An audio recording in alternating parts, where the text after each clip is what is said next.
Orang tua ni drama je lebih. Orang tua kan memang macam ni. Intan, Mak nak minta maaf denganmu nak.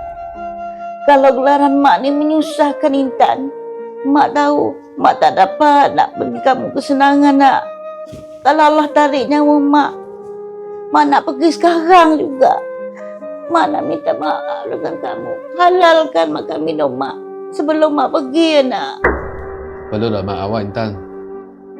Buat kali terakhir, tak semua orang dapat berpuasa dengan mak ayah. Tapi awak masih ada peluang. Berhenti dah sakitkan hati dia. Kalau awak nak hidup dengan tenang. Bulan puasa, bulan paling mulia. Untuk awak buat kebaikan dengan mak ayah awak. أمي ثم أمي لحد يا